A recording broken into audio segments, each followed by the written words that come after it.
Assalamualaikum warahmatullahi wabarakatuh. Oke, dalam kesempatan kali ini saya akan menjelaskan mengenai pengeboman Pearl Harbor oleh Kekaisaran Jepang. Yang pertama ada pengertian. Pearl Harbor dalam bahasa Indonesia artinya Pelabuhan Mutiara. Adalah pangkalan Angkatan Laut Amerika Serikat di Pulau Oahu, Hawaii, Barat Honolulu. Banyak dari pelabuhan dan daerah sekeliling merupakan pangkalan Angkatan Laut Amerika Serikat atau markas besar armada Amerika Serikat. Pengeboman Pearl Harbor adalah serangan dadakan yang dilakukan oleh Angkatan Laut Kekaisaran Jepang terhadap armada Pasifik Angkatan Laut Amerika Serikat yang tengah berlabuh di pangkalan Angkatan Laut Pearl Harbor, Hawaii pada hari Minggu pagi 7 Desember 1941. Yang kedua ada latar belakang terjadinya penyerangan tersebut. Peristiwa pengeboman Pearl Harbor terjadi karena ketidakberhasilan diplomasi antara Jepang dan Amerika Serikat. Saat itu, Presiden Franklin D. Roosevelt dan penasihatnya memprediksi jika hal tersebut beresiko membuat Jepang melancarkan serangan ke Amerika Serikat. Tetapi, pemerintah Amerika Serikat tidak membuat langkah antisipasi untuk meningkatkan keamanan Pearl Harbor, salah satu pangkalan laut penting bagi Amerika. Yang ketiga ada penyerangan yang dilakukan oleh Kekaisaran Jepang terhadap Pearl Harbor. Pergerakan Jepang sudah dimulai sejak 26 November 1941. Wakil Laksamana Nagumo Chuichi memimpin armada yang terdiri dari 6 kapal induk, 2 kapal perang, 3 kapal penjelajah, 11 kapal perusak ke suatu titik sekitar 440 km di utara Hawaii. Dari pasukan tersebut, sekitar 360 pesawat diluncurkan untuk menyerang Pearl Harbor. Pesawat pembom Jepang pertama muncul di atas Pearl Harbor pada tanggal 7 Desember 1941 pagi. Disebutkan bahwa itu merupakan bagian dari gelombang pertama yang berisi hampir 200 pesawat tempur berbagai jenis. Dalam waktu seperempat jam, berbagai titik di Pearl Harbor telah berhasil dilumpuhkan tanpa adanya perlawanan berarti. Dari 126 pesawat yang ada di darat, 42 hancur total, 41 rusak, dan hanya 43 yang tersisa untuk digunakan. Hanya 6 pesawat Amerika Serikat yang terbang untuk mengusir penyerangan dari serangan pertama ini. Secara total, lebih dari 180 pesawat hancur. Sekitar 1 jam berselang, serangan kedua dimulai. Tidak sedahsyat serangan pertama, namun tetap memiliki dampak yang menyakitkan. Tidak hanya berdampak pada armada yang ada di darat, sejumlah kapal perang unggulan Amerika Serikat juga menjadi korban gandasnya torpedo laut Jepang. Itu saja yang bisa saya sampaikan. Sekian, wassalamualaikum warahmatullahi wabarakatuh. Saya akan menjelaskan tentang proses perebutan Indonesia oleh Jepang. Saat Perang Dunia Kedua, Belanda diduduki Nazi dari Jerman, yang membuatnya panik dan membuat pemerintah kolonial Hindia Belanda mengumumkan status siaga. Karena status siaga Hindia Belanda mengalihkan ekspor untuk Jepang ke Amerika Serikat dan Inggris. Saat itu, Jepang khawatir tidak bisa memenuhi kebutuhan bahan bakar untuk perang dan industrinya. Di tahun yang sama, Jepang memulai rencana penaklukan Asia Tenggara dalam rangka ekspansi sumber daya alam, dan Indonesia termasuk negara yang kaya akan sumber daya alam. Pada tanggal 11 Januari 1942, tentara Jepang mendarat di Tarakan, Kalimantan Timur. Meski pasukan KNIL dan pasukan Australia berusaha menghalangi, tetapi tak mampu menahan kekuatan Jepang. Penyerahan Jepang beralih ke wilayah Balikpapan dan Samarinda yang diketahui memiliki sumber daya alam minyak bumi terbesar. Secara berturut-turut, wilayah Indonesia diambil alih oleh kekuasaan Jepang dari Hindia Belanda. Dari tanggal 24 Januari 1942, kota Balikpapan berhasil dikuasai Jepang, disusul oleh kota Pontianak pada tanggal 29 Januari 1942, Samarinda 3 Februari 1942, dan Banjarmasin 10 Februari 1942. Setelah itu, Jepang menurunkan pasukan payung di Palembang dan berhasil menguasai dalam waktu 2 hari. Upaya ini dilakukan untuk merebut sumber daya alam minyak di Plajo Oil Refinery dan Sungai Gerong. Akibat penyerangan ini, pasukan Abdakom kewalahan menghadapi pasukan Jepang dan mundur ke Bandar Lampung. Sebelum mundur, pasukan Abdakom sempat meledakkan beberapa tangki penyimpanan bahan bakar di wilayah kilang minyak Plajo. Setelah Jepang menguasai ladang minyak di Kalimantan dan Sumatera, Jepang kemudian mulai bergerak ke Jawa yang menjadi pusat kekuasaan pemerintahan Hindia Belanda. Pada 1 Maret 1942, tentara ke-16 Jepang mendarat di Teluk Banten, dipimpin oleh Jenderal Imamura, di Eretan, Jawa Barat, yang dipimpin oleh Kolonel Tony Sori, dan di Kragon, Jawa Tengah, dikoordinasi oleh Majen Suhihashi. Jepang mendaratkan satu detarsemen yang dipimpin oleh Kolonel Tony Sori Soji yang berkekuatan 5.000 orang di wilayah Eretan sebelah barat Cirebon. Pada hari yang sama, Kolonel Soji juga berhasil menduduki wilayah Subang. Momentum itu dimanfaatkan oleh Jepang dengan terus menerobos ke lapangan terbang Kalijati yang jaraknya sekitar 40 km dari Bandung. Setelah melalui pertempuran singkat, pasukan Jepang berhasil merebut lapangan terbang Kalijati.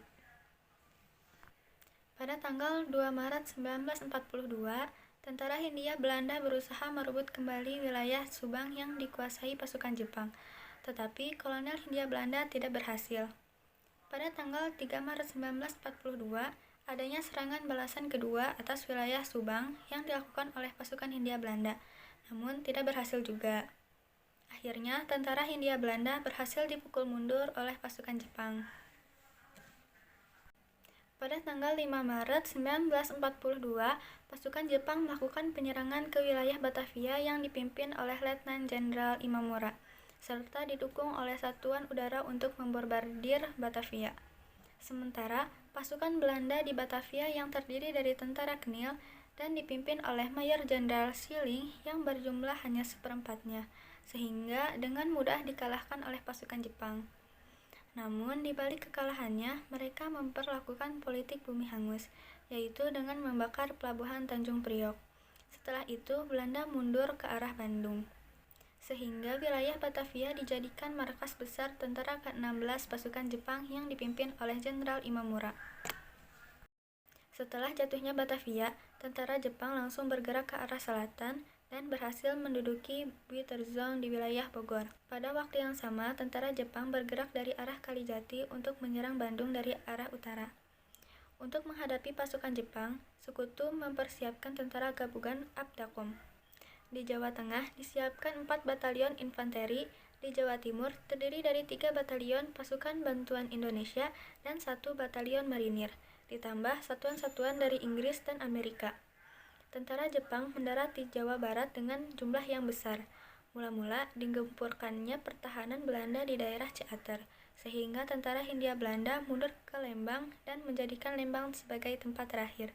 Namun, daerah itu pun tidak berhasil dipertahankan tentara Belanda, sehingga berhasil dikuasai pasukan Jepang pada tanggal 7 Maret 1942. Tanggal 7 Maret 1942, pada petang hari, pasukan Belanda di sekitar Bandung meminta penyerahan lokal. Kolonel Shoji menyampaikan usul penyerahan lokal dari pihak Belanda kepada Jenderal Imamura, tetapi tuntutannya adalah penyerahan total daripada semua pasukan serikat di Jawa dan bagian Indonesia lainnya. Jika Belanda tidak memindahkan ultimatum Jepang, maka kota Bandung akan dibom dari udara. Lalu Jenderal Imamura juga mengajukan tuntutan lainnya, agar Gubernur Jenderal Belanda juga dituntut di perundingan Kalijati. Assalamualaikum warahmatullahi wabarakatuh. Nama saya Rifana Sabihah dari kelas 11 IPA 1, absen 29. Saya dari kelompok 1 akan menjelaskan mengenai awal mula kedatangan Jepang ke Indonesia. Di sini saya akan menjelaskan mengenai Perjanjian Kalijati. Apa itu Perjanjian Kalijati? Perjanjian Kalijati adalah hasil perundingan antara pihak Jepang dan Belanda yang ditandatangani pada tanggal 8 Maret 1942 di Kalijati, Subang, Jawa Barat. Isi keseluruhan dari perjanjian ini adalah penyerahan pihak Belanda kepada pihak Jepang. Latar belakang perjanjian Kalijati ini adalah pada tahun 1940 Jepang beraliansi dengan dua negara fasis yaitu Jerman dan Italia untuk melawan sekutu, di antaranya Amerika Serikat, Inggris, Australia, Prancis, Belanda, dan beberapa negara lainnya pada medan Perang Dunia yang kedua. Jerman berhasil mengalahkan Prancis dan memberikan kesempatan untuk Jepang untuk membangun pangkalan militer di kawasan Indochina atau Asia Tenggara. Jepang masih punya aset di Indonesia yang masih dalam cengkeraman pemerintah kolonial Hindia Belanda, karena pada 1938 sampai 1939 Jepang berhasil masuk ke Indonesia dengan misi ekonomi. Jepang pun merespons dengan memperkuat pangkalan militer mereka di Asia Tenggara.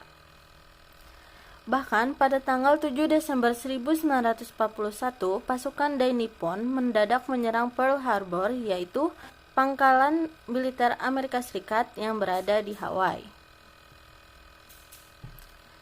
Setelah pengeboman Pearl Harbor tersebut, pada bulan Desember 1941, gebrakan Dai Nippon diikuti gerak maju ke wilayah lain, termasuk Filipina, Myanmar, Hong Kong, Thailand, dan Semenanjung Malaya. Hindia Belanda pun merasa terancam dan menyatakan perang kepada Jepang. Pernyataan tersebut direspons Jepang yang kemudian memasuki wilayah Hindia Belanda pada 12 Januari 1942. Pada 1 Maret 1942, Jepang dengan cepat menguasai wilayah Jawa di bawah pimpinan Jenderal Hitoshi Imamura, yaitu di Teluk Banten, Eretan Wetan, dan Kragan. Pada 5 Maret 1942, Jepang menduduki Batavia dan menyatakan bahwa Batavia sudah tidak dikuasai lagi oleh Belanda. Pada 7 Maret 1942, Belanda pun menyerah kepada Jepang di Bandung, dan dari sinilah Perjanjian Kalijati dimulai.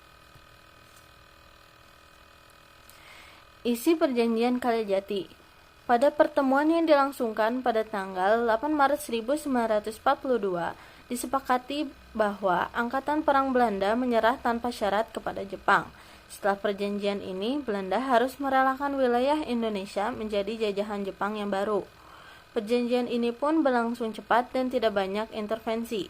Jalannya perjanjian ini tidak lepas dari kondisi Belanda yang seolah sudah tidak punya kekuatan untuk melawan Jepang lagi. Beberapa isi Perjanjian Kalijati diantaranya, Belanda menyerahkan wilayah jajahan Indonesia seluruhnya kepada Jepang tanpa syarat, dan gencatan senjata antara Belanda dan Jepang pun berakhir. Lalu, Jepang pun akan membentuk pemerintahan militer di Indonesia dengan beberapa pembagian. Pembagian pemerintahan militer yang pertama adalah pemerintah tentara 16 Angkatan Darat dengan wilayah jelajah Jawa dan Madura dengan pusat pemerintahan di Jakarta. Lalu pembagian pemerintahan militer yang kedua adalah pemerintah tentara 25 Angkatan Darat dengan wilayah jelajah Sumatera dengan pusat pemerintahan di Bukit Tinggi. Lalu pembagian pemerintahan militer yang ketiga adalah pemerintahan armada Angkatan Laut dengan wilayah jelajah Kalimantan, Sulawesi, Nusa Tenggara, Papua, dan Maluku dengan pusat pemerintahan di Makassar. Lalu, ketiga pembagian wilayah pemerintahan tersebut akan dipimpin oleh kepala staf dengan gelar Gunsekan. Adanya Perjanjian Kalijati ini menandakan era penjajahan baru di Indonesia. Secara langsung, perjanjian tersebut membawa Belanda mengakui kekalahan mereka atas Jepang. Hak-hak mereka atas Indonesia yang sudah didiami selama beberapa abad pun pupus dan musnah. Beberapa dampak Perjanjian Kalijati diantaranya, berakhirnya kolonialisme Belanda di Indonesia selama 3,5 abad dan digantikan oleh penjajahan Jepang. Lalu yang kedua, Jepang membentuk badan militer dalam jumlah banyak dengan tingkatan yang berbeda-beda, sehingga pemuda dan rakyat Indonesia bisa mendapat akses pendidikan yang lebih baik, terutama pendidikan militer. Lalu yang ketiga, dijanjikannya Indonesia untuk mendapatkan kemerdekaan dari Jepang dengan dibuatnya BPUPKI dan PPKI yang bertugas untuk mempersiapkan hal-hal yang dibutuhkan Indonesia untuk menyiapkan kemerdekaan. Tetapi semua itu hanya omong kosong yang dihembuskan pihak Jepang untuk mendapatkan simpati dari rakyat. Sebab pada kenyataannya perlakuan Jepang terhadap Indonesia jauh lebih bengis dibandingkan pada masa penjajahan Belanda. Sehingga walaupun hanya berlangsung selama 3 tahun, secara keseluruhan masa penjajahan Jepang di Indonesia lebih buruk situasinya bagi rakyat. Sekian penjelasan mengenai Perjanjian Kalijati dari saya. Terima kasih. Assalamualaikum warahmatullahi wabarakatuh. Assalamualaikum warahmatullahi wabarakatuh. Perkenalkan, nama saya Olivia Alfiani, absen 25. Di sini saya akan menjelaskan latar belakang, strategi, dan tujuan dari masuknya Jepang ke Indonesia. Setelah Hindia Belanda menyerah tanpa syarat kepada Jepang di Indonesia, Jepang mulai menanamkan sistem penjajahan menggantikan pemerintah Hindia Belanda. Penyerahan kekuasaan ini menandakan lemahnya Hindia Belanda yang tidak lebih dari mencari keuntungan saja di daerah jajahannya, sedangkan pertahanannya tidak sama sekali diperlihatkan, sehingga Hindia Belanda kalah dengan Jepang. Namun, kemenangan Jepang itu tidak secara fisik saja karena unggulan militer dan teknologinya, tetapi di balik itu sebenarnya terdapat dorongan bangsa Indonesia sendiri yang bosan terhadap penjajahan Belanda. Apalagi Jepang menggunakan propaganda yang mampu menembus kebencian terhadap kolonialisme pada umumnya. Tujuan utama Jepang menyerang Indonesia adalah untuk menaklukkan wilayah yang kaya sumber daya alam yang penting seperti minyak dan karet, menguasai Indonesia sebagai pasar untuk produk Jepang, memperoleh tenaga kerja untuk membantu upaya perang Jepang. Jepang menyerang Cina setelah peristiwa insiden jembatan Amtro Pak Polo pada 7 Juli 1937. Akibat serangan ini, wilayah pesisir Cina dikuasai Jepang. Namun, serangan Jepang kemudian menyebabkan embargo minyak dari Amerika Serikat dan sekutunya, termasuk Belanda yang menduduki Indonesia. Embargo ini menyebabkan serangan Jepang ke pengangkalan Angkatan Laut Amerika Serikat di Pearl Harbor pada 7 Desember 1941. Dengan serangan ini, Jepang mulai terlibat dalam Perang Dunia Kedua. Serangan Jepang ini dilanjutkan dengan serangan ke Hindia Belanda, nama Indonesia pada masa penjajahan Belanda dahulu. Indonesia merupakan sasaran penting Jepang sebab merupakan penghasil komponen industri seperti karet, minyak bumi, batu bara, dan timah. Indonesia berhasil ditaklukkan Jepang setelah kemenangan dalam serangan ke Pulau Jawa pada 28 Februari hingga 12 Maret 1942. Kecepatan Jepang dalam menaklukkan wilayah ini didukung penggunaan kapal induk.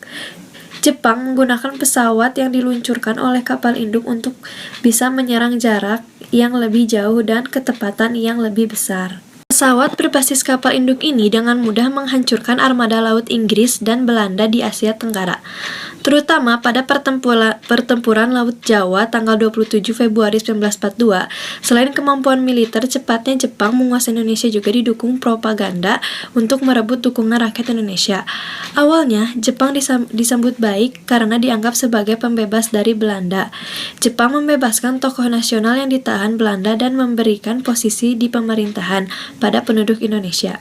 Propaganda Jepang juga menggambarkan pasukan Jepang sebagai pembebas dan Jepang sebagai cahaya, pelindung, dan pemimpin Asia untuk mendapatkan dukungan dan memobilisasi rakyat Indonesia dalam usaha perang melawan pasukan Sekutu Barat. Pasukan pendudukan Jepang mendorong gerakan nasionalis Indonesia dan merekrut pemimpin nasionalis, yaitu Soekarno-Hatta, Ki Hajar Dewantara, dan Kiai Haji Mas Mansur untuk menggalang dukungan masyarakat di Indonesia. Assalamualaikum warahmatullahi wabarakatuh. Perkenalkan, nama saya Chandra Putra Ramadan dari kelas 11 IPA 1. Di sini saya akan menjelaskan mengenai proses masuknya Jepang ke Indonesia. Jepang hanya memerlukan waktu sekitar 3 bulan untuk bisa menguasai wilayah Indonesia. Pertama, pada tanggal 8 Desember 1941, secara tiba-tiba Jepang menyerbu ke Asia Tenggara dan membom Pearl Harbor, yaitu pangkalan terbesar Angkatan Laut Amerika di Pasifik. 5 jam setelahnya penyerangan atas Pearl Harbor, itu Gubernur Jenderal Hindia Belanda menyatakan perang terhadap Jepang. Pada tanggal 11 Januari 1942, tentara Jepang Right Wing Unit dan pasukan Angkatan Laut Kure yang berjumlah 20.000 mendarat di pantai timur wilayah Tarakan, Kalimantan Timur. Di sana terjadilah pertempuran dengan Belanda yang sebelumnya memang sudah menduduki wilayah ini. Dalam pertempuran ini, Belanda berusaha bertahan dengan 1.300 serdadu Batalion 7, Koninklijke Nederlandse Leger atau KNIL, dengan beberapa kapal perang ringan, pesawat tempur, dan bomber. Tanggal 12 Januari 1942, pasukan KNIL akhirnya menyerah. Lebih dari setengah pasukan Belanda gugur dalam pertempuran ini. Dengan demikian, Tarakan merupakan wilayah pertama yang jatuh ke tangan Jepang. Kemudian Jepang pun mulai menguasai wilayah Balikpapan, Samarinda, Pontianak, Banjarmasin, dan Palembang. Balikpapan yang merupakan sumber minyak kedua jatuh ke tentara Jepang pada tanggal 24 Januari 1942. Sedangkan Pontianak dan Samarinda berhasil diduduki oleh Jepang pada tanggal 29 Januari dan tanggal 3 Februari. Kemudian pada tanggal 5 Februari 1942, sesampainya di Kota Bangun, tentara Jepang melanjutkan penyerbuannya ke lapangan terbang Samarinda II yang waktu itu masih dikuasai oleh tentara Hindia Belanda atau KNIL. Pada tanggal 10 Februari 1942, dengan berhasil direbutnya lapangan terbang itu, maka dengan mudah Pulau Banjarmasin diduduki oleh tentara Jepang. Pada tanggal 14 Februari 1942, diturunkannya pasukan Peing di Palembang. 2 hari kemudian, Palembang dan sekitarnya berhasil diduduki. Selanjutnya, pada tanggal 1 Maret 1942, tentara ke-16 Jepang berhasil mendarat di 3 tempat sekaligus, yaitu di Teluk Banten, di Eretan Wetan, Provinsi Jawa Barat, dan Kragon, Provinsi Jawa Tengah. Pertempuran Laut Jawa pun terjadi antara armada laut Jepang dan armada gabungan yang dipimpin oleh Laksamana Karel Doorman. Pada tanggal 5 Maret 1942, akhirnya Batavia pun jatuh ke tangan Jepang. Tentara Jepang terus bergerak ke kota-kota lain di Jawa, sehingga dengan mudah kota-kota tersebut jatuh ke tangan Jepang. Dan pada akhirnya, tanggal 8 Maret 1942, dilakukan perundingan antara pihak Belanda, Letnan Jenderal Terpoorten, dan pihak Jepang, Jenderal Hitoshi Imamura beserta Gubernur Jenderal AWL, Tijadra van Starkenburg Stachauer. Hasilnya tercapai kapitulasi Kerajati yang menandakan berakhirnya kekuasaan Hindia Belanda di Indonesia yang digantikan oleh pihak Jepang. Sekian dari saya, mohon maaf bila ada kesalahan. Terima kasih. Wassalamualaikum warahmatullahi wabarakatuh.